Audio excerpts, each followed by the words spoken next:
buenas noches. Este es nuestro primer programa del mes de julio y es un gusto recibirlos en su programa La Danza de la Vida. Agradecemos a nuestros patrocinadores, el restaurante La Viquina y el Rincón Bistro, quienes apuestan por la cultura y por la difusión de la misma, así como a Lo de Hoy Morelos. El programa se llama La Danza de la Vida. Y no sé si dejarlo esta noche igual o poner más bien una vida en la danza. Propiamente, a quien voy a tener el honor de presentar, en algún momento recibió este premio. Pero este premio se hace todos los días. Este premio se hace con entrega. Este premio se hace habiendo recorrido un camino, puedo decir 180 grados. Todas las posiciones que se pueden imaginar están aquí hoy en una persona. La maestra Isabel Ábalos Bravo. Es un honor recibirla, maestra.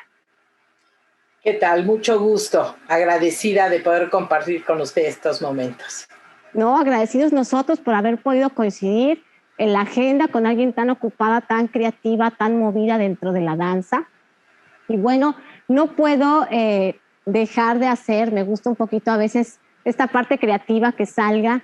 Y me estoy imaginando el ballet Giselle en aquel momento en el cual en los pétalos va diciendo si me quiere, no me quiere el amado, ¿no? Si me quiere, no me quiere, si me quiere, no me quiere. Y se me hace idéntico a la historia de Isabel, de la maestra Isabel, porque es como ella siempre sí quiere, sí quiere, sí quiere, sí quiere, a pesar de que en la flor seguramente ha habido muchas circunstancias en las cuales todo parecía que no, o que era difícil, y en algunas fue un sí. Maestra, iniciamos por el principio. Iniciamos por el principio de esta hermosa flor, de esta hermosa actitud que ha tenido y que tiene en el día a día. Todos iniciamos en alguna escuela cercana, ¿no? Vamos a la academia de la maestra que nos queda más cerca, en la colonia o que vimos en el camino. Usted tuvo el honor, todos hemos oído de la escuela, de la Academia de Ballet de Coyoacán, con la gran Ana Castillo, que trajo generaciones inigualables y que han aportado tanto a la danza en nuestro país. Yo no estuve ahí, pero usted sí. ¿Qué significó para Isabel Ábalos llegar a la Academia de Ballet de Coyoacán? Realmente esto fue algo al principio que fue fortuito porque empecé yo muy pequeña, como dice, en una escuela cercana. Entonces solamente cruzaba la calle y iba a una escuela pequeña donde la maestra, que también se apellidaba Castillo, vio en mí posibilidades y fue como me recomendó que fuera esta escuela. Sí. Claro, estaba un poco más lejos, pero nos decía a mi mami y a mí que era la escuela indicada porque veía en mí esa entrega y esa pasión. Y ella sabía de la existencia de esta escuela, que tenía una formación muy seria. Y fue como le dijo a mi mami que fuéramos a ver esta escuela. Y curiosamente llegamos a la escuela y encontramos un gran letrero que decía becas. Entonces maravilloso. dijimos, no, mejor todavía. Claro. Así que afortunadamente pude llegar y estaban en evaluaciones para ver a quién les daban becas. Estuve yo ahí con la maestra Ana del Castillo en ese espacio tan mágico del que salieron tanta bailarina y tanta formadora y maestras y gente que continuó sus estudios dentro de la danza. Sí. Y estaba la maestra inglesa Jennifer Johnson, que mi Sana había invitado para que colaborara con ella en la escuela. Me hacen mi evaluación y es cuando me dicen que pues podía estar aceptada, pero en la escuela de folclore. Y bueno, claro que yo decía, yo quiero ballet. Y me decía, es que me faltaba cuello. Entonces eran muy exigentes, estaba la selección muy exigente. Y fue como mi mami, y a partir de eso fue que se lo agradezco muchísimo a ella, porque dijo, no le puedo decir que no, que ella se dé cuenta. Entonces, deme la oportunidad de que esté un mes, yo cubro la colegiatura, pero que ella sienta lo que es la danza. Sí. Y fue una fortuna porque la clase justamente era con la maestra Ana del Castillo. Sí. Y estaban, curiosamente, en esa época que pues no era muy, pues los niños no era muy fácil que pudieran entrar a danza. Había 2 niños y pues en un paso de que estaba de pareja, logro hacer este trabajo que le encantó a mi Sana, y de ahí fue como ella decidió darme media beca. Y ahí empecé mi historia dentro de esa gran escuela. Muy pequeña, a los 9 años, y ahí fue donde realmente concluí mi carrera como bailarina. Sí. Si tuviera que en este momento estar mi Sana presente aquí entre nosotras, ¿qué le diría a la maestra Ana Castillo? Pues gracias 1000 veces, porque ella personalmente siempre creyó mucho en mí, me apoyó, nos formaba con una mano dura, pero eso nos hizo un carácter fuerte. Sí. Y yo le agradecería inmensamente todo lo que ella me brindó, porque esa pasión y ese respeto y amor por la danza es a partir de lo que ella propiciaba día a día. Sí. Con su ejemplo, con su enseñanza, con la manera en que ella misma nos brindaba nuevas experiencias, que ella siempre era una gente que sabía que, aunque ella profesionalmente no había estado en un escenario, siempre trató de brindarnos a nosotros esa experiencia. Entonces tuvimos la fortuna de que ella llevaba muchos maestros y ella hacía que nosotros pudiéramos formarnos de diferentes, inclusive técnicas, diferentes maestros. Entonces es algo que yo le agradecería toda la vida.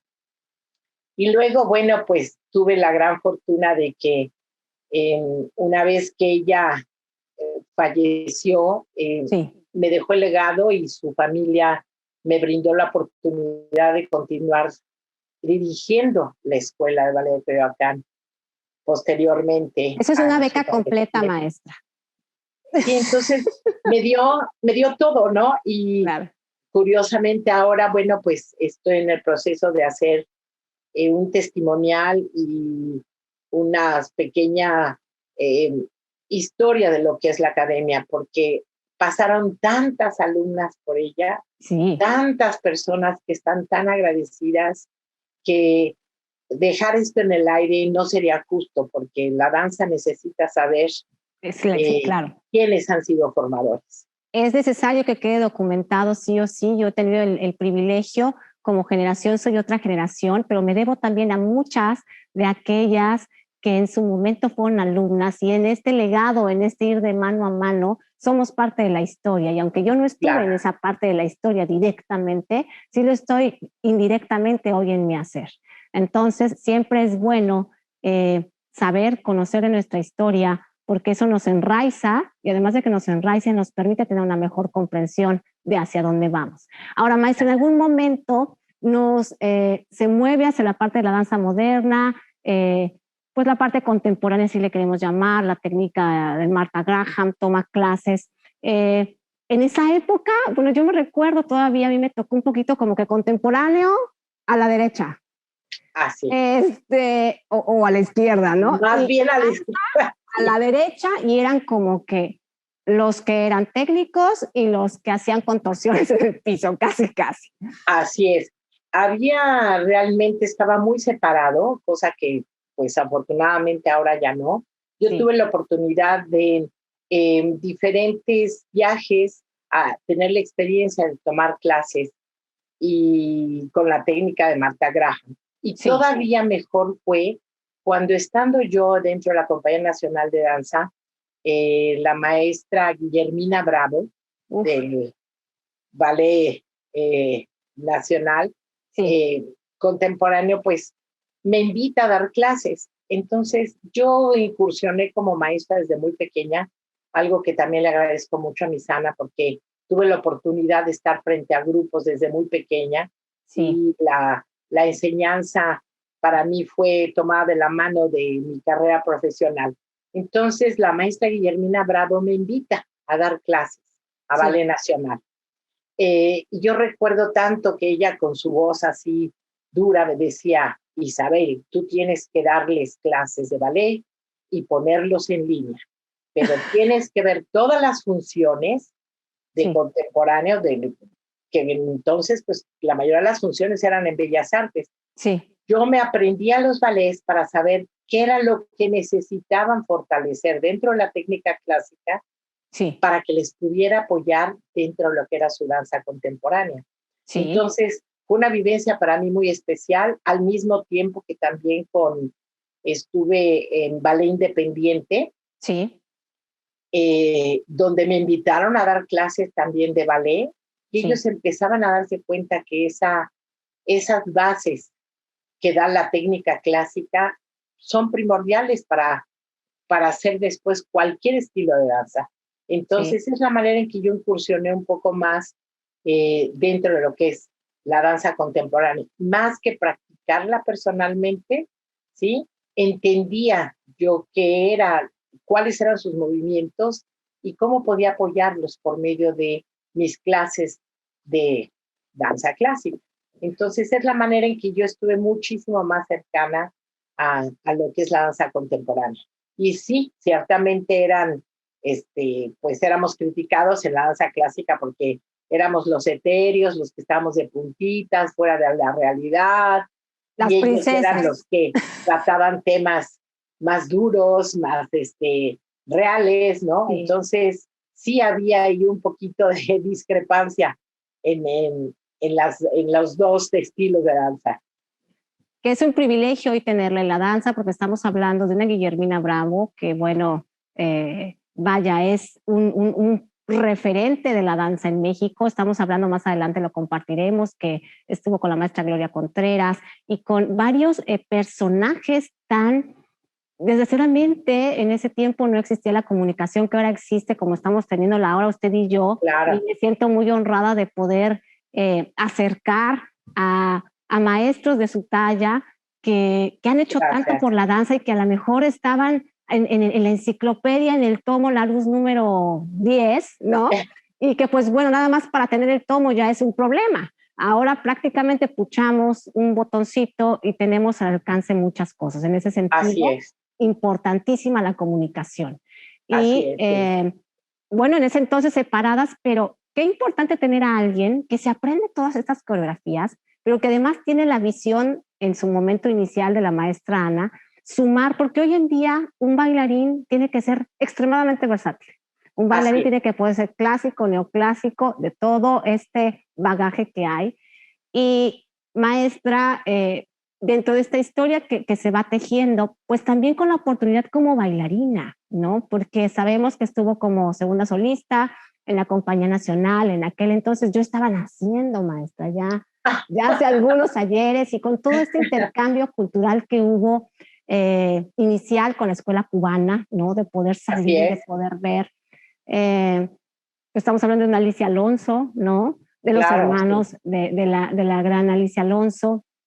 ¿Cómo fue, maestra? Porque sabemos muy bien que la maestra Ana Castillo, pues prácticamente es la madre de todas a nivel nacional en cuanto a la Royal Academy, ¿no? Es la que trae el sistema, es la que viene.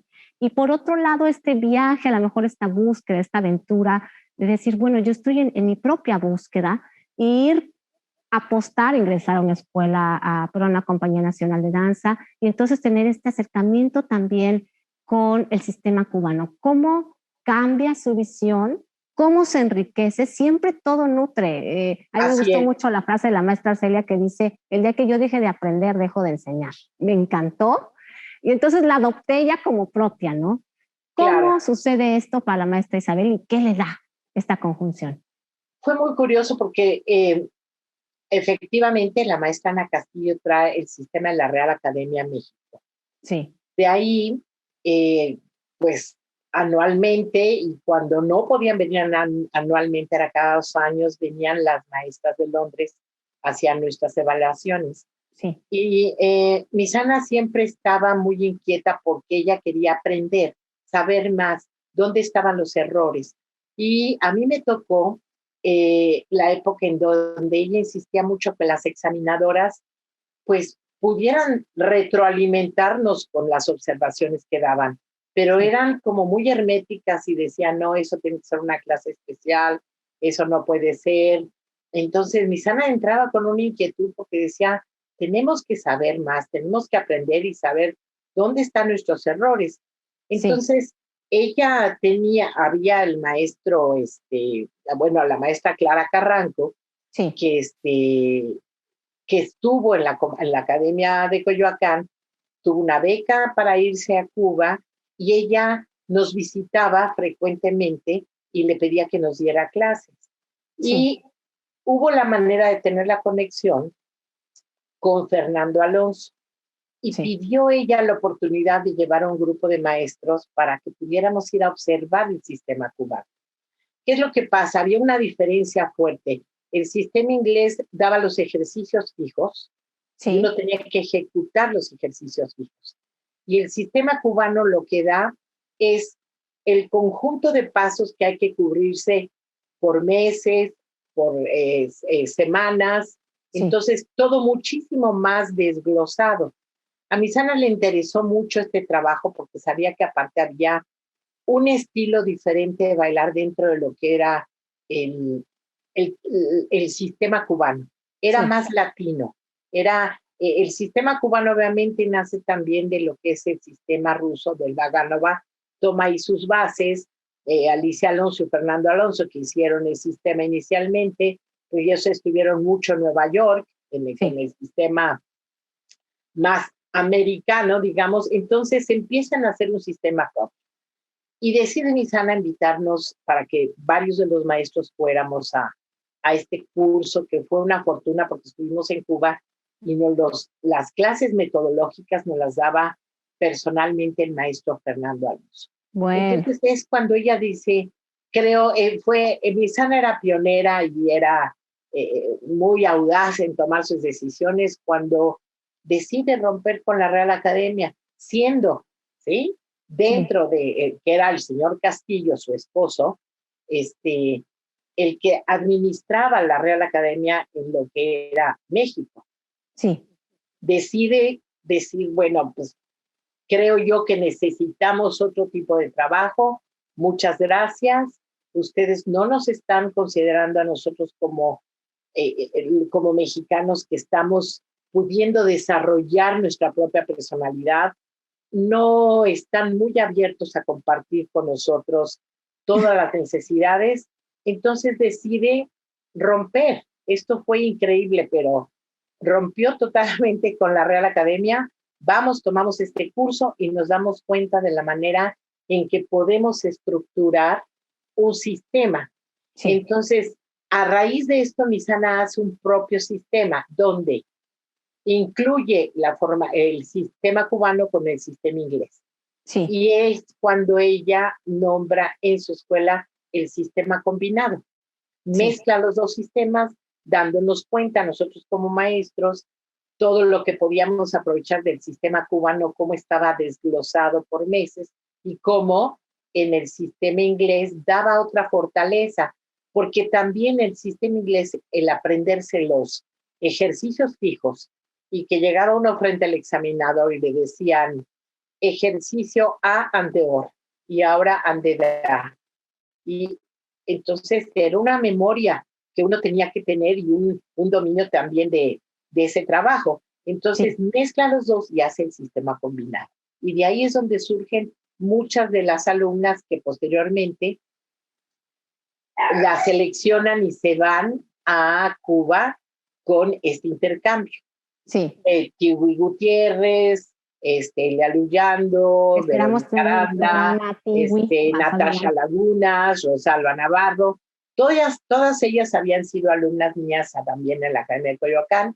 Y en el intercambio van estas chicas y a mí me mandan, yo estaba ya dentro de la compañía, y me mandan a un perfeccionamiento por 6 meses.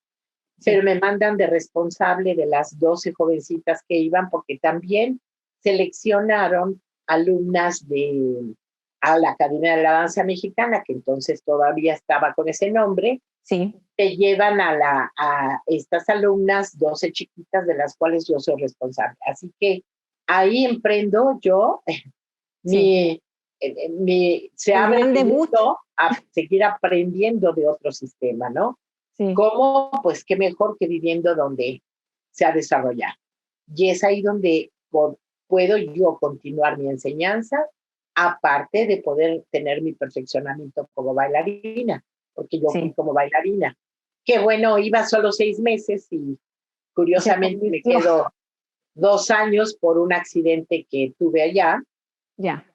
Entonces fue donde mi mundo cambió, cambia totalmente porque el sistema inglés era mucho más rígido, más definido, la altura de las piernas, no incursionaba uno tanto en toda esa maravillosa trabajo que tienen los cubanos, pues ya como profesionales también, con una intensidad horaria mayor, la línea de las piernas, la extensión, las extensiones. Nos empezamos a dar cuenta nosotros que nuestras piernas subían, cuando antes estaba todo muy limitado y todo muy correcto ahí con el sistema inglés. Entonces, se abrió otro mundo para nosotros, ¿no? Todos los maestros. Y bueno, para todas las que se desarrollaron allá como bailarinas, fue maravilloso. Ahora, maestra, estamos hablando de un tiempo muy específico, ¿no? Nosotros hemos tenido en el programa grandes personalidades de la danza, jóvenes talentos, también varios de ellos, Ivana Bueno, Anaí, Rocío, en fin, gente que Katia Garza. Y hoy ellos tienen la facilidad de estar en esta comunicación. Si yo por un segundo le pasara la estafeta y le dijera, maestra, practicaba de hecho con Katia Garza, que bueno, nosotros tenemos como muy representados a Isaac o a Elisa, o como que son los más mediáticos, por así decirlo, pero ya Fernando Bujones, me decía, y es que ya Fernando Bujones hacía el doble tour, ¿no? O ya hacía estas combinaciones, y pues está el video allá, ¿sabes? O sea, el VHS, el beta, ¿no? Así es. Si yo le pasara la estafeta en este momento y le dijera, vamos a hacer una documentación de 5 programas en los cuales no podrían faltar, ¿quién sería su wish list para esta parte histórica de la danza que en su momento pues no ha tenido a lo mejor la difusión que podría o debería tener? No podemos muchos, ni solo 5, 8 personajes a los cuales usted diría, es que son la historia. Claro, bueno, no vamos más lejos dentro de la Compañía Nacional de Danza, cuando yo bailaba, que como bien dicen, ni podía uno filmar, ¿verdad? Y si era para filmar, había que llevar todo un equipo.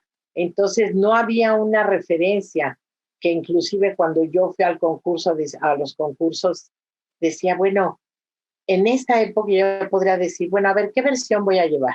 Sí. La de Baryshnikov, la de Yoko Morishita, la de Svetlana, Zaharova, ¿de quién llevaré? Entonces, inmediatamente uno ve las versiones. En esa época, bueno, pues todo se pasaba, bien dicen, de voz a voz, ¿no? Y yo tuve la fortuna de estar trabajando muy cercana a las bailarinas como una Laura Ardapilleta, como a la Susana Benavides.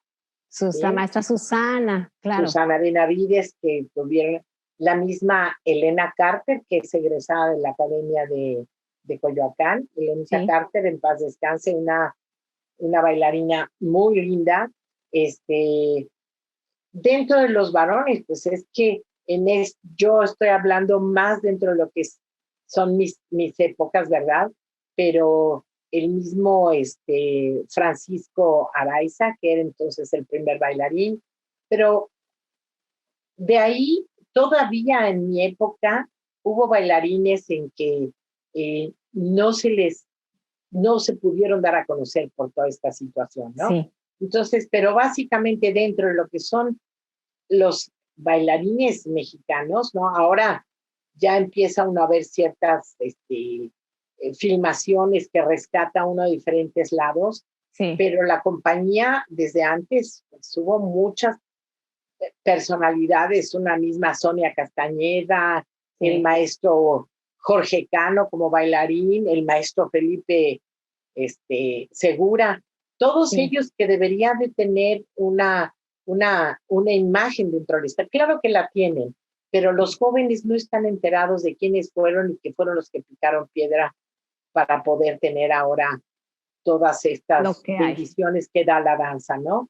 Sí. Entonces, son de las gentes que yo me rodeé y claro, estando en Cuba, bueno, pues muchas bailarinas que también están documentadas ya tal vez ahí, pero que no se dieron a conocer tanto porque no había toda esta cuestión de redes sociales, ¿verdad? De todo lo que Todo lo que hay hacían ahora.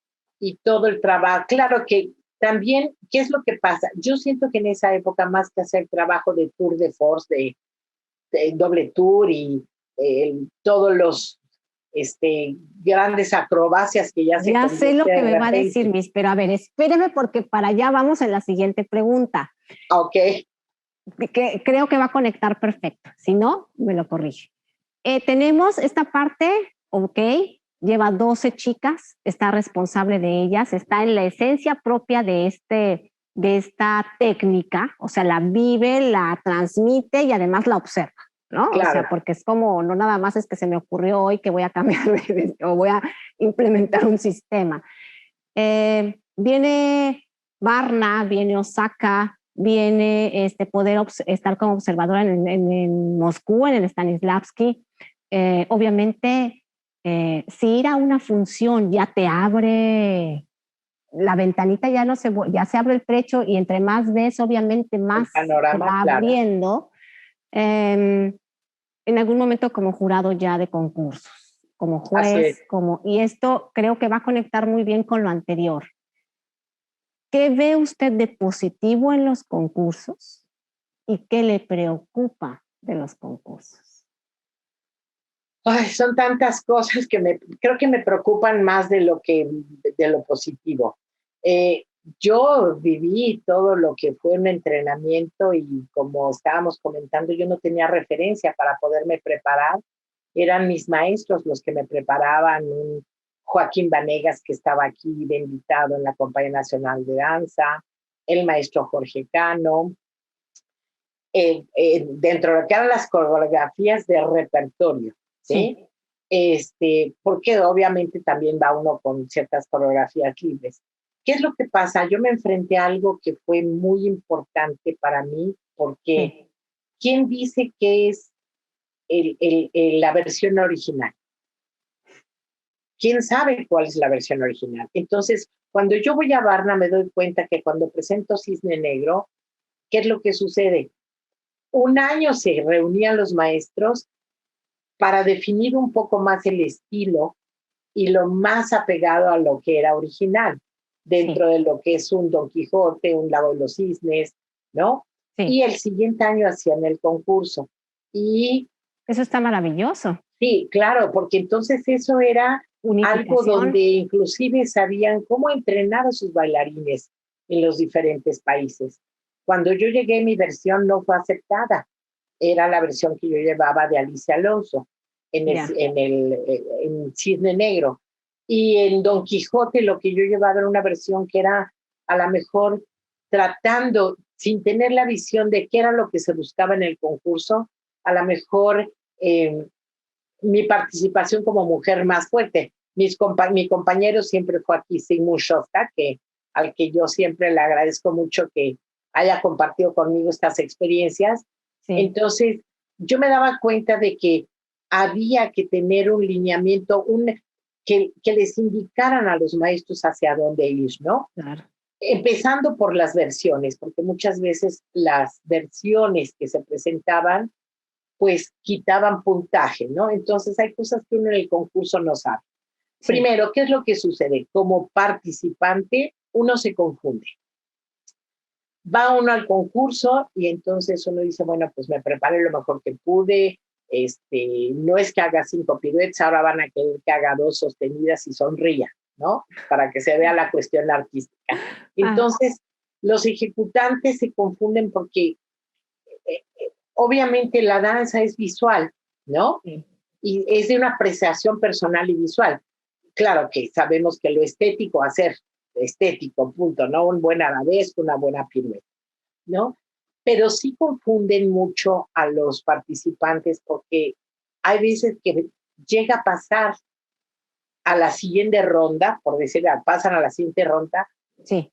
pues bailarines que dice uno, ¿qué pasó? O sea, ¿qué les dieron en la primera ronda? Porque está en la segunda ronda, ¿no? Sí. Y a mí me dieron una puntuación muy alta y sin embargo, pues había habido un problema de estilo que no fue el que funcionó. Y aquí lo que sucede es que como jurado, sí, es una responsabilidad, porque como jurado hay veces que le piden a uno la calificación inmediata. Entonces dice uno, Dios mío, ¿sobre qué la doy? Claro. Sobre lo correcto, ¿sobre quién? Y no puedo ver a todos. Entonces llega un momento en que puede haber errores en los jurados. Los tiene que haber. Claro, hay alguien que va a sobresalir mucho y alguien que no va a sobresalir, pero lejos de que sea una comparación nada más, es una experiencia que quienes tienen que estar en el concurso tienen que saber que es una experiencia. Y va a haber cosas que no va a entender, porque puede decir, bueno, ¿por qué pasó este bailarín si yo lo hice mejor, ¿no? O ahora, bueno, ya con los videos se puede comparar, pero crea un problema, sobre todo en los chiquitos, ¿eh? Ya en los adultos, bueno, va uno Las con primeras cierto nivel, categorías. depende del concurso y también uno sabe qué nivel tiene que alcanzar para ese concurso porque van teniendo realmente su prestigio, ¿no? Sí. Pero para mí es un arma de doble filo. Si el joven, el participante, no va bien preparado emocionalmente, yo he sabido de gente que cuando no gana en los concursos, siente que no sirve como bailarín. Y eso es un error, ¿no? Ese es un error. Bueno, a lo mejor sí hubo gente mejor que yo, hubo gente que, algunos bailarines que no entiendo por qué pasaron cuando yo lo hice mejor. Ahora también uno dice, yo lo hice mejor y eso es lo que uno siente, ¿verdad? Aunque uno se tiene que acercar a la apreciación de sus maestros y sus formadores. Claro. Pero yo, más que concursos, yo siempre he hablado de que es mejor hacer un encuentro, ¿no? Sí. Y dar reconocimientos, pero poner lugares y calificaciones es muy difícil. Como jurado a veces uno se siente muy angustiado porque dice uno, bueno, a ver, le voy a poner los 7 puntos. Y llegó otro, entonces le pongo los 8 puntos. Y llegó otro que no está tan mal, pero entonces ¿cómo le voy a poner 5 si el otro? Empieza a hacer uno comparaciones y es muy complicado. Entonces, para los ejecutantes tienen que ir bien preparados, ¿sí? Tienen que saber que no es como una carrera donde llego antes o llego después y ahí la técnica no se está juzgando. Tú corriste, llegaste antes, eres el primero, punto, el segundo y el tercero. Aquí hay mucha cuestión de apreciación de si el estilo estuvo correcto, si metió las dificultades técnicas correctamente. Entonces, a mí me confunden. Y yo era de concurso, porque yo me acuerdo perfecto que me habían seleccionado en Cuba para ir a Varna. Y tuve el accidente que me rompieron el tendón de Aquiles, no pude ir, y entonces yo me quedé con eso porque para mí era importante ir y trabajar y demostrar y sentirme, ¿no? Que me gustaba a mí siempre la competencia, sí me gustaba. Sí, Es genera una una realidad. adrenalina, un algo, una meta. Sí, pero cuando a mí en la segunda vuelta en Japón, que me salí a saludar 4 veces porque el público aplaudía y aplaudía, y me acuerdo perfecto que estaba Misana y el señor Castillo, y nunca se me va a olvidar que Misana me decía, mira, mijita, 2 veces he visto llorar a mi esposo, cuando te vio bailar Cisne Negro y cuando te vio bailar Don Quijote en Japón. Yo dije, ay, bueno, para mí eso es el premio. Lo más gratificante, ¿no? Pero entonces me faltaron 5 décimas 7 décimas nos faltaron así un día a mí para pasar a la siguiente ronda, ¿no? Entonces se siente uno desbaratado, frustrado. Yo lloré muchísimo, y claro, después me quedé a ver la siguiente ronda y decía, ay, pero ¿cómo pasaron esa japonesita? Qué barbaridad, o ese japonesito, pero ¿cómo es posible el nivel no está bien, pero entonces había un intercambio de Japón con los rusos, Sí. entonces había yo me imagino, había que pasar a alguien por ese acuerdo que tenían, entonces pasan a estos bailarines, yo decía, no, pues entonces ya está, mi concepto de lo que está bien y está mal está equivocado. Sí. Entonces se confunde uno mucho, ¿no? Sí, muchísimo. Y desgraciadamente, como dicen ahorita, ya hay que tener cuidado, se está tratando de regresar a la cuestión de lo artístico más que lo acrobático y que si yo hago 5 piruetas, entonces soy mejor bailarina que la que hace 3. No. Sí. Que lo conectaba con lo que, perdón que le interrumpa, que lo conectaba con lo que mencionaba anteriormente, ¿no? O sea, Sí. que finalmente viene este punto en ¿dónde está el artista? Porque en algún momento me acuerdo que alguno de mis maestros me dijo, ¿tú sabes cuál es la diferencia entre bailar y danzar? Y pues yo hice los ojos así como los estoy haciendo ahorita, y cuando me dio la explicación de una y otra cosa, yo comprendí que el moverme no me hacía danzante. ¿Sí? O sea, el danzar implica una parte ya mística, una parte de conexión, una parte del artista. Y el artista incluso, a veces es artista, ¿no? Muchas veces, a veces más que ser talento, es artista. El que conjuga las dos es maravilloso, pero es difícil encontrar estas perlas, estas joyas, en donde dices, es que tiene el 100% de una y el 99% de la otra. Y en esto de los concursos, maestra, bueno, explicarle un poquito a la gente, porque la gente no tiene por qué saberlo, es un programa que es apto a toda la gente y que es importante también enriquecer claro. Las competiciones tienen diferentes facetas, normalmente se envía de acuerdo a la edad un video, entonces hay diferentes categorías, la categoría A y así sucesivamente B, C, D, dependiendo las edades, seleccionan a los chicos, claro. Y una vez que tienen esto, tienen diferentes facetas, se les ve en una variación clásica, en una variación contemporánea, se evalúan hechos y también en algunas ocasiones en la misma clase y se promedia esto. Ahora, maestra, sucede y a mí me ha pasado porque yo he llevado a niñas y lo tengo que preguntar porque si no lo pregunto ahora, quién sabe cuándo.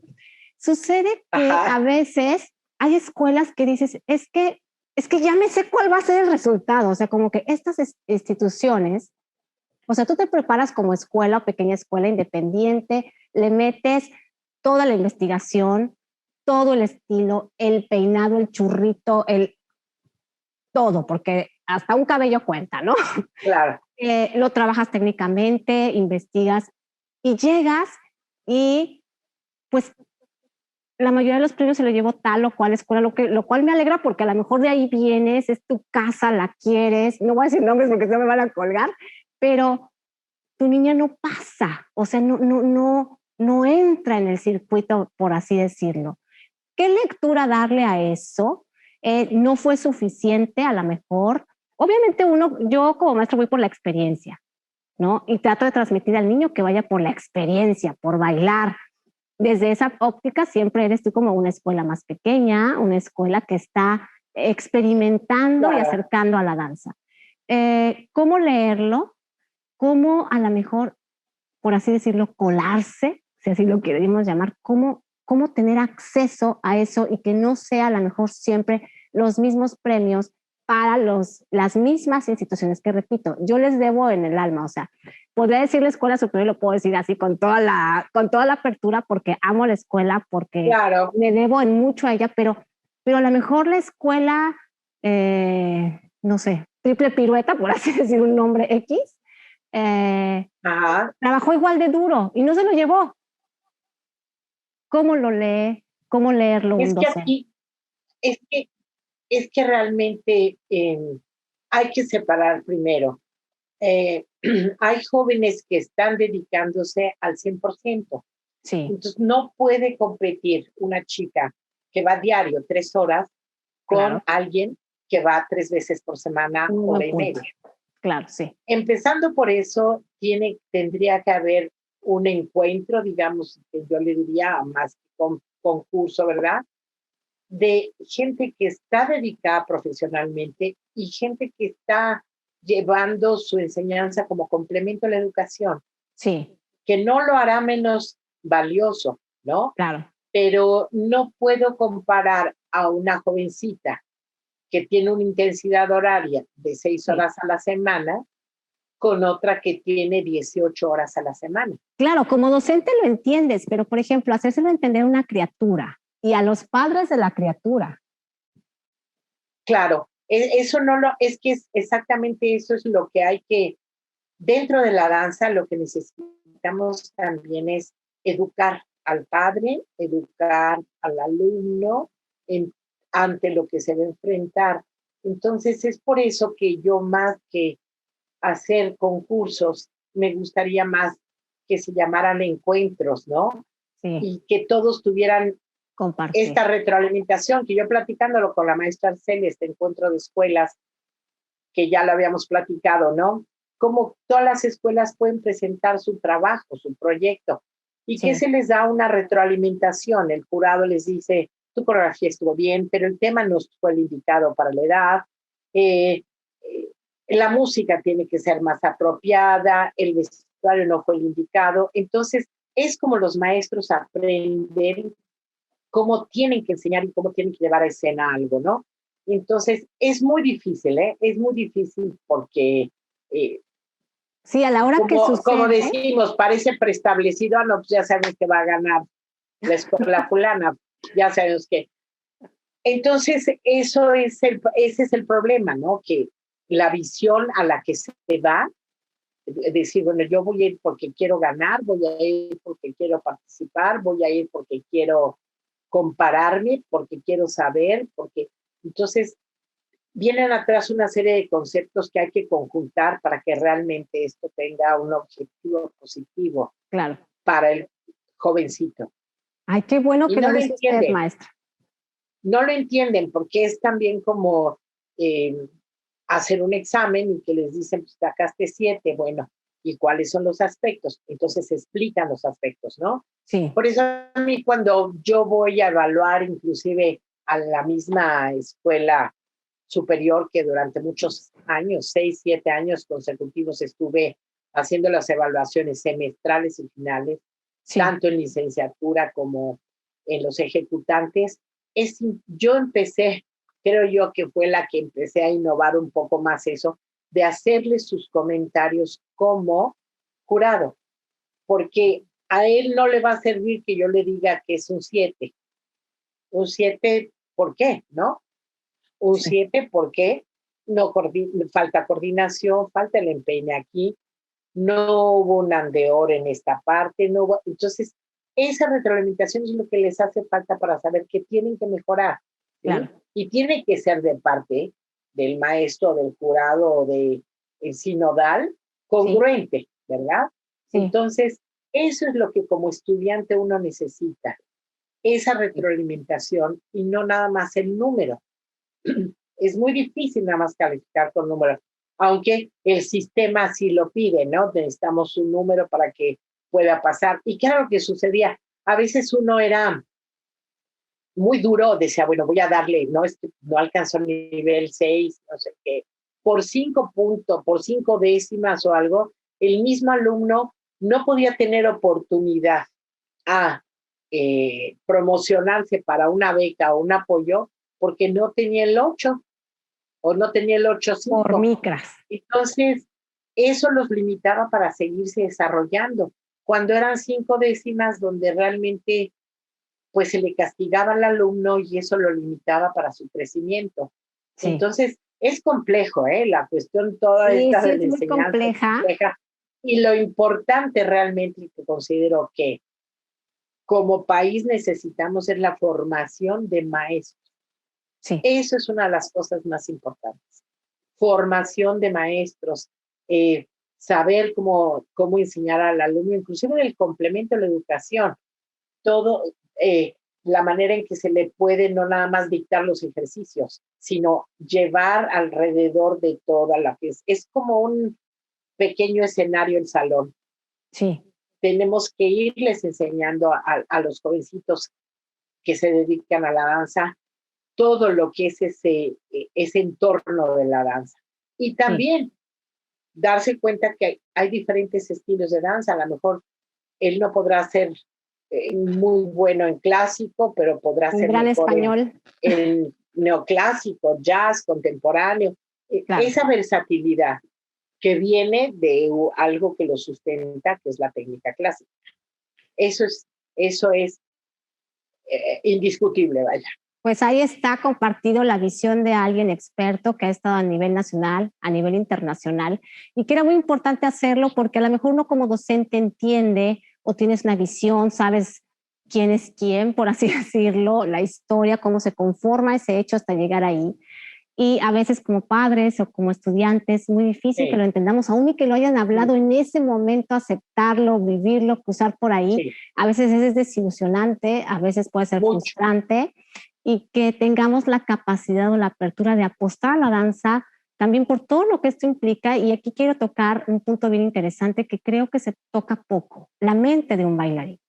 O sea, un bailarín mentalmente, yo me recuerdo en mis inicios, por ejemplo, con la maestra Cristina Lozano tomando clase, y literalmente los cabellos que están ahora hacia abajo estaban hacia arriba. Porque yo decía, ¿a qué hora? O sea, la maestra, mucha velocidad, muy precisa y muy clara en lo que quiere, pero yo decía, bueno, ¿qué tengo en el cerebro? O más bien, ¿qué no tengo? ¿Por qué no me puedo aprender los ejercicios? ¿No? Obviamente la clase era una semana. Y entonces empecé a notar con el paso del tiempo, yo decía, qué increíble máquina tengo.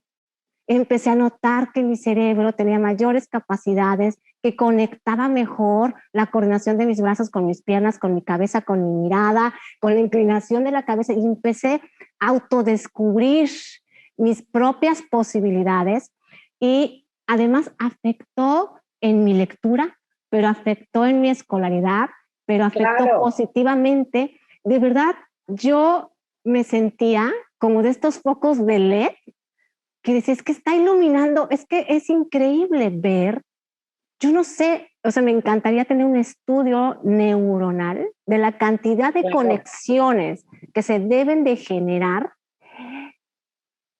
electricidad pura, luz pura, literalmente hablando. Cuando se baila, es que la verdad es que una gente normal, de las que no son bailarines, decía, bueno, ¿cómo es posible que se aprendan las secuencias y todo lo que viene, qué paso después, dónde tienen que ir, dónde se tienen que dirigir, dónde tienen que poner la cabeza? Realmente esto es una formación que es para todo en la vida. Sí. Padres de familia se han acercado a mí y me dicen, es que con el estudio de la danza, mi hija ha tenido más seguridad, le va mejor en las matemáticas, le va mejor en su escuela en general, con sus relaciones personales. O sea, realmente la danza es algo que enriquece al cuerpo en su totalidad. Sí. Y es impresionante de ver cómo un bailarín, esa memoria muscular que se tiene, pues obviamente se tiene esa memoria muscular a partir de todo el mensaje que manda el cerebro, ¿verdad? Sí. Entonces, es algo que nos hace diferentes. Sí. Yo puedo decir que en sí los atletas, ¿no? También tienen todo ese tipo de trabajo donde pueden dominar su cuerpo, entienden, ¿no? Cómo manejar cada parte de su cuerpo. La gente no puede entender cómo puedo sentir a lo mejor la rotación y sentir el músculo. Todas esas señales que manda el cerebro hace que nos haga personas diferentes, no nada más muscularmente, sino espiritualmente. Sí. Entonces, esto conforma a un ser humano mucho más completo. Y todos aquellos que han vivido la danza y que la han llevado durante un tiempo prolongado, porque es importante que, como dices, van descubriendo cómo ya puedo coordinar, ya puedo saltar, ya puedo meter este movimiento cuando me costaba trabajo, ya puedo conjuntar todo mi cuerpo, ¿verdad? Sí. No lo saben más que cuando uno lo hace y lo hace de una manera prolongada, porque sí. Desgraciadamente ahora los jovencitos y los papás no les permiten a los hijos que continúen, o no es que los obliguen, pero que les den la disciplina de continuar algo. No sí. Les gusta, lo desechan, no les gusta, lo desechan. Ahora no quiero gimnasia, la desecho, ahora no quiero ballet, lo desecho. Entonces, realmente no acaban de formar al individuo, a la personita que necesita. Sí. Y cuando la danza clásica, yo estoy hablando porque es mi experiencia, ¿verdad? Sí. Cuando la danza clásica, aún como complemento a la educación, se lleva con una continuidad, uno ve ese fruto de cómo ha ido, ¿no? Realmente desarrollándose en todos sentidos y cómo eso le ha ayudado en toda sus haceres diarios, ¿no? Entonces, sí hay padres, afortunadamente, todavía en estas últimas generaciones que se dan cuenta cómo sus hijos tienen una mejor respuesta ante la vida y todas las circunstancias, desde la tolerancia a la frustración, la tolerancia al dolor, el respeto a los demás, la disciplina, el tener esa memoria muscular de saber ahora qué pie muevo, cómo lo muevo, dónde lo llevo. Todo eso es ahora sí que es un ballet cerebral, no gimnasia cerebral, pero es un ballet cerebral, ¿no? Y todo eso forma. Entonces, de verdad que acercar a los niños a cualquier estilo de danza, porque es lo que nosotros vivimos, los ayuda. La música ayuda mucho, pero esto conjuntado, música con danza y es, aparte es tan complejo. Como bailarín es física, es matemáticas también. Sí. ¿Sí? La sensibilidad, son tantas cosas que es una bendición aquellos que puedan estar dentro de la danza. Y sí lo compartía porque el proceso mental es tan importante y creo que el autodescubrirse en esa potencialidad humana, porque uno puede caminar, ¿no?, por la vida y saber que tiene un cerebro y que tienes 2 piernas, 2 brazos, 2 ojos, 2 orejas, y que puedes escuchar y que puedes ver, pero tener la conciencia de que lo puedes hacer definitivamente es un antes y un después. Entonces sí lo quería compartir porque dentro de mis procesos, independientemente del brazo, de la pierna, el descubrir la capacidad cerebral, y estoy hablando que seguramente hay muchísimo más que se puede desarrollar. Claro. Es impactantísimo para mí como docente con los niños, el observar estos procesos y ese no puedo, no es que no puedas, es que hay que querer para que puedas. Y entonces nosotros dentro, Misana, por ejemplo, inició y nosotros, después de que dirijo la Academia de Coyoacán, fundo mi propia escuela de 1999 y continúo con el trabajo con la maestra Aisha Hassan, que había estado trabajando, maestra mía y egresada también de la Academia de Coyoacán, con la danza terapia. Y hablando de esto que mencionas, ver cómo se hace este trabajo con los niños con capacidades diferentes. Síndrome de Down, vejez prematura, autismo, retraso. Debe ser con ahí cuando tú logras ver lo que ellos han avanzado con sus clases de danza, es cuando ya te das cuenta de que somos una máquina maravillosa y divina. Impresionante. De niños donde rechazaban el estar en el piso por ese temor, y que logramos que pudieran bailar, que pudieran moverse, que tener un ritmo, y ser felices, ¿no? Aparte, y es algo realmente maravilloso. Es maravilloso. Y que te acompaña ya toda la vida. Yo empecé chiquitita, ahora ya a los 40 y tantitos, y no puedo dejar mi clase de ballet, porque mi clase de ballet es mi clase de ballet, es mi momento, es que puedo estar más feliz en el día, es una comunión conmigo, independientemente de que ya no lo hagas propiamente en un escenario, el cuerpo lo sabe y el alma lo necesita, ¿no? Entonces esa es una parte vital. Ahora, maestra, dirige el Ballet de la Ciudad de México, hay puestas en escena, entiendo, nos explicaba la maestra Arcelia en su momento, que tienen puestas en escena por temporada. Sabemos que han tenido el famosísimo Pedro y el Lobo, que bueno, es un ensueño de tenerlo. ¿Hacia dónde va el Ballet de la Ciudad de México? ¿Qué le gustaría a usted como directora artística, entiendo, o no sé si directora fundadora, pero bueno, al fin y al cabo, entrañablemente ligada a Ballet de la Ciudad de México, ver en esta compañía?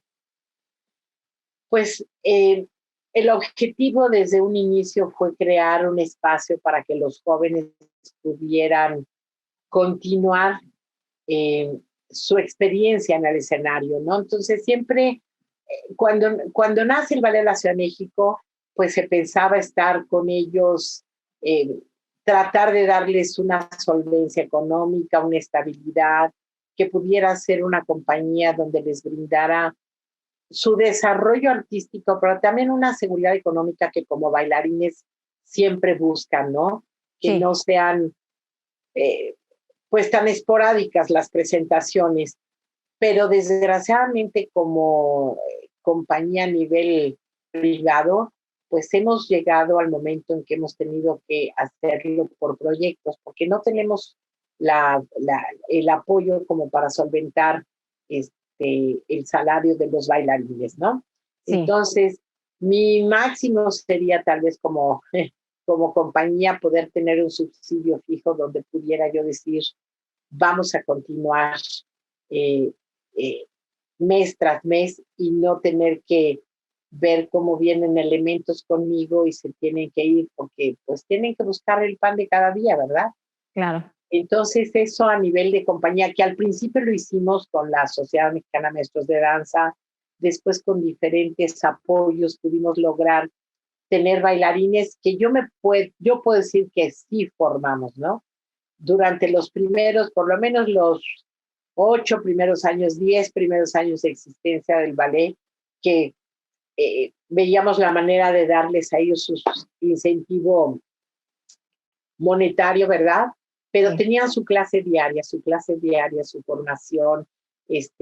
Pisamos muchos escenarios porque realmente teníamos la oportunidad que fuimos por toda la República y hubo jóvenes que realmente de ahí pudieron pasar una compañía nacional de danza, pudieron pasar un taller coreográfico de la UNAM, que eran las escuelas oficiales. Sí. ¿Por qué? Porque ya traían una enseñanza del escenario.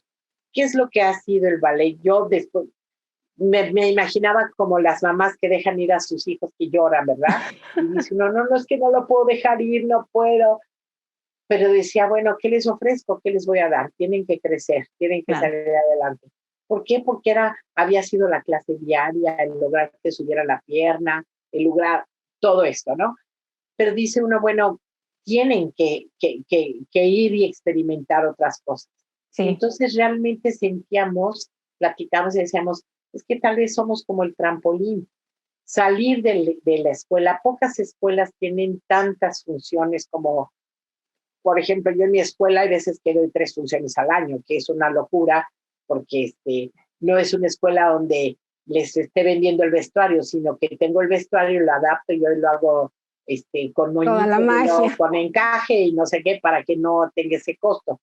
Sí. Pero no tienen la experiencia en el escenario, salen de la escuela y entonces muchos que tienen a lo mejor el nivel, no estoy hablando de las escuelas oficiales, porque tal vez afortunadamente tienen un teatro más accesible, pueden estar en contacto, ¿no? Sí. Pero si el ballet de la Ciudad de México, pues, funcionaba como trampolín, pues funcionaba como trampolín. Entonces, esa fue mi idea, formar jóvenes que después ellos pudieran crecer sus espacios. Y así como nunca voy a olvidar al maestro Felipe Segura que decía, recibir en la compañía alumnas que vienen de Ana del Castillo es una seguridad, ¿sí? Sí. Vienen de Ana del Castillo, perfecto, adelante, porque había atrás toda una disciplina. Sí. Después fue un gusto decir que si recibían bailarines y vienen del Ballet de la Ciudad de México, es una garantía, porque hay un entrenamiento, una disciplina, un respeto al trabajo, ¿no? Pero si como Ballet de la Ciudad de México yo me encantaría poder tener a todos los jóvenes, acoger y arropar a todos los jóvenes que están tan necesitados de bailar, ¿no? Y ahora con esta pandemia horrorosa que vino a nosotros, por más positivo que tratemos de sacar todas las cosas positivas que fue nada más, porque ya todo es por redes sociales y todo se transmite y todo se vuelve muy impersonal, ¿no? Sí. Entonces ese contacto con los bailarines, el mismo público, bueno, se pierde. Pero si yo pudiera decir, Ballet de la Ciudad de México, primero, continuar el trabajo con los niños.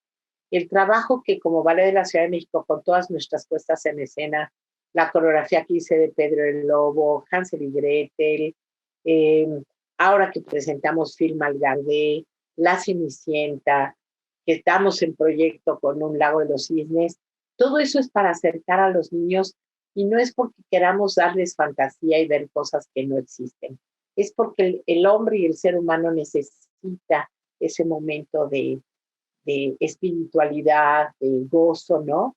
Sí.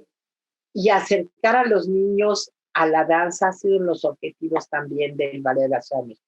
Entonces, eso es una de las cosas que yo soñaría. Claro, pero bueno, no se está de más encauzarlas, tenerlas ya en la mente, porque además si uno no tiene una visión, si uno no tiene, ¿qué sería ahora tan solo? Y con esto quiero un poco cerrar la entrevista, porque es tan interesante tener contacto con alguien que es historia, o sea, que es historia, que ha cruzado por la historia y que está en la historia, o sea, no solamente ¿no? Es definitivamente demasiado atrayente, al menos para mi persona, y espero que lo sea para todos los que nos hacen favor de seguirnos en este programa. Maestra, la visión ha estado siempre ahí, creo que siempre Isabel Ábalos a lo largo de su historia ha estado ahí, como esa flor que dice que sí, ¿no? Que no hay el no, aunque las circunstancias, el país, los bailarines, las compañías, todos los elementos, ¿sabes? Alrededor, no son la escenografía que uno quisiera, pero te adaptas a ella y te acomodas en el rinconcito y sigues adelante, ¿no? Entonces, quiero, a nombre de la Danza de la Vida, a nombre de lo de Hoy Morelos, a nombre de esta manera de difundir y promover cultura, que en breve cumpliremos un año de hacerlo y que hemos tenido puros mexicanos, excepto Ana Cirré, pero bueno, ella también se siente mexicana. Ajá. Puros mexicanos que nos honran con su presencia. Hoy no ha sido diferente, pero además tener a alguien con una energía tan para adelante, tan para sí voy, ¿no? Porque a veces uno se encuentra el sí, pero el no, pero el sí, pero el no, y ahí anda circulando, se agradece. La verdad es que para mí es un honor tenerla en el programa el día de hoy. Ojalá que todos los que nos acompañan puedan percibir estos pétalos tan bellos de una misma flor que ha sabido estar ahí, que ha estado presente. A las bailarinas nos regalan flores. Y hay quienes son flores y han recibido flores, y ese es su caso, maestra. Así es, cada pétalo tiene su valor. Muchísimas gracias por estar hoy aquí. Ha sido bellísimo el poder percibirla con la experiencia, con la energía que tiene. Gracias. Que se le permita abundancia en este proyecto que ahora trae, que se dé todo el apoyo que pueda uno soñar. Soñar no cuesta nada y soñar también es vivir, ¿no? Entonces, un placer, maestra. Muchísimas gracias. Yo sé que tener sueños es no solamente pensar en lograrlos, sino poderlos compartir, sobre todo con aquellos que lo necesitan. Así es, los esperamos en una próxima emisión de La Danza de la Vida. Estaremos compartiendo con la pianista María Hahnemann, una joven talento mexicano. No se lo pierdan, y esta noche hemos estado con esta hermosa flor que nos ha hecho que sí en el camino de la danza. Ella es Isabel Ábalos. Los esperamos próximamente. Muchas gracias.